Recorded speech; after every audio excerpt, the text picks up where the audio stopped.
नमस्कार विद्यार्थी मित्रांनो, मराठीच्या ऑनलाईन तासिकेमध्ये आपल्या सर्वांचं हार्दिक स्वागत। सर्व स्पर्धा परीक्षेच्या दृष्टिकोनातून अतिशय महत्त्वाचा घटक आज आपण शिकणार आहोत, ज्याचं नाव आहे शब्द शक्ती। शब्दाच्या अंगी विविध अर्थछटा व्यक्त करण्याची जी शक्ती असते तिला आपण शब्द शक्ती असं म्हणतो। शब्द शक्ती ही एकूण 3 प्रकारची असते। एक आहे अभिधा, व्यंजना आणि लक्षण। त्याच्यातली आपण पहिली शब्द शक्ती पाहूया, अभिधा। एखादा शब्द उच्चारल्याबरोबर त्याचा जो सरळ, समाजमान्य आणि रूढ अर्थ लक्षात येतो त्या शब्द शक्तीला अभिधा असं म्हणतात। याचा अर्थ जे वाचलं ते समजते ते म्हणजे अभिधा, म्हणजेच वाच्यार्थाला अभिधा म्हणतात। म्हणून या शक्तीद्वारे प्रगट होणाऱ्या अर्थाला वाच्यार्थ असे म्हणतात। उदाहरणार्थ, मी एक साप पाहिला। मी एक साप पाहिला याचा अर्थ होतो सरपटणारा प्राणी। दुसरं उदाहरण, मी एक हत्ती पाहिला। मी एक हत्ती पाहिला, सुपासारखा कान असणारा एक प्राणी पाहिला। जे वाचलं ते समजाय या शक्तीद्वारे प्रगट होणारा जो अर्थ आहे तो आहे वाच्यार्थ। तिसरं उदाहरण आपल्याला सांगता येईल, मी एक लांडगा पाहिला। एक हिंस्त्र पशु किंवा प्राणी किंवा बाबा जेवायला बसले या उदाहरणांचं निरीक्षण केलं असता असं आपल्या लक्षात येत आहे, साप, हत्ती, लांडगा आणि बाबा जेवायला बसले या शब्दाद्वारे जे वाचलं ते आपल्याला समजत आहे, समाजमान्य आणि रूढ अर्थ आपल्या लक्षात येत आहे, म्हणून त्याला आपण अभिधा असं म्हणतो। तर शब्दाची दुसरी आणि महत्त्वपूर्ण शक्ती आहे ती म्हणजे व्यंजना।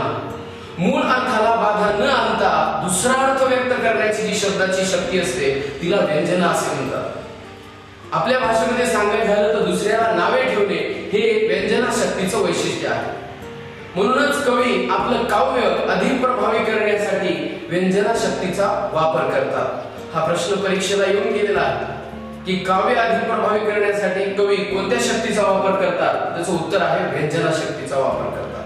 आणि या शक्तीद्वारे प्रगट होणाऱ्या अर्थाला व्यंग्यार्थ असं म्हणतात, कारण शब्द तोच असतो परंतु अर्थ मात्र वेगळा असतो। जसे आपण इथं पाहिलं की मी एक साप पाहिला, इथं लिहितो मी आता असले समाजातले दुष्ट साप ठेचून काढले पाहिजे। या ठिकाणी आता साप या शब्दाचा अर्थ साप नसून सरपटणारा प्राणी नसून दुष्ट लोकांबद्दल आपण बोलत आहोत। दुसरं उदाहरण दिलं, आजकाल समाजात माणसांपेक्षा लांडग्यांचाच वावर जास्त।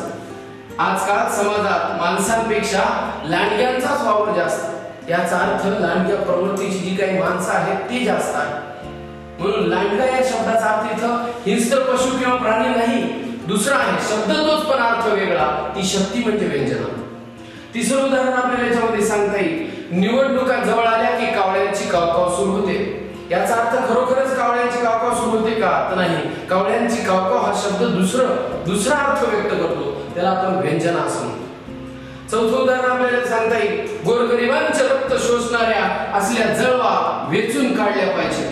गोरगरिबांचे रक्त शोषणाऱ्या असल्या जळवा वेचून काढल्या पाहिजे। जळवा या शब्दाचा अर्थ असा होतो, गोरगरिबांचे रक्त शोषणारे जे काही जळवा प्रवृत्तीची माणसे आहेत त्यांना आपण वेचून काढायचं। म्हणून शब्द जो आहे तो त्याचा अर्थ नसून दुसरा अर्थ आपण घ्यायला व्यंजना शब्द। तिसरी आणि महत्त्वपूर्ण शब्दाची शक्ती आहे तिचं नाव आहे लक्षण। एखादा शब्द उच्चारल्याबरोबर त्याच्याशी सुसंगत असा दुसरा अर्थ आपल्याला समजून घ्यावा लागतो, लक्षात घ्यावा लागतो, तेव्हा ती शक्ती असते लक्षण। या शक्तीद्वारे प्रगट होणाऱ्या अर्थाला लक्षार्थ असं म्हणतात। उदाहरणार्थ, आम्ही ज्वारी खातो। आम्ही ज्वारी खातो याचा अर्थ ज्वारी म्हणजे ज्वारी नसून ज्वारीपासून बनवलेले पदार्थ असा होतो। लक्षणा शक्तीचे एक लक्षण असं आपल्याला सांगता येईल की या ठिकाणी एक प्रश्न मनात निर्माण होतो, हे कसं शक्य आहे।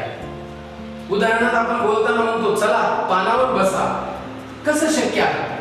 हा प्रश्न आपल्या नक्कीच मनात आला असेल, म्हणून पानावर बसा याचा अर्थ जेवायला बसा असा आपण देतो। मी भालचंद्र नेमाडे वाचले याचा अर्थ मी भालचंद्र नेमाडे यांचे साहित्य वाचले असा होतो, म्हणून मी भालचंद्र नेमाडे वाचले हे उदाहरण सुद्धा लक्षणा शक्तीचे। पानिपतावर 1.25 लाख बांगड्या फुटल्या। 1.25 लाख बांगड्या फुटल्या याचा अर्थ 1.25 लाख जवान शहीद झाले। आपल्याला त्याच्याशी सुसंगत असा दुसरा अर्थ समजून घ्यावा लागेल, म्हणून ती शब्दाची शक्ती लक्षणं. आणखी उदाहरण द्यायचं झालं तर ऑर्केस्ट्राला अख्खा गाव लोटला होता. ऑर्केस्ट्राला अख्खा गाव लोटला होता याचा अर्थ असा होतो, ऑर्केस्ट्रा पाहण्यासाठी संपूर्ण गावातील लोक आले होते. किंवा आपण म्हणतो बोलता बोलता आपल्याला घरी सांगितलं जातं जा दुकानावर जाऊन ये, तर आपण दुकानावर जात नाही, दुकानाच्या मध्ये जाऊन येतो. म्हणून शब्दशः अर्थ न घेता त्याच्याशी सुसंगत असा अर्थ जेव्हा आपण घेतो तेव्हा जी शब्दाची शक्ती होते ती असते लक्षणा. अशा प्रकारे शब्द शक्तीचे आपण 3 प्रकार पाहिले. एक आहे अभिधा, व्यंजना आणि लक्षणा. तुम्हाला हा व्हिडिओ आवडला असेल तर लाईक करा, शेअर करा आणि आमचं चॅनल सबस्क्राईब करायला विसरू नका. धन्यवाद.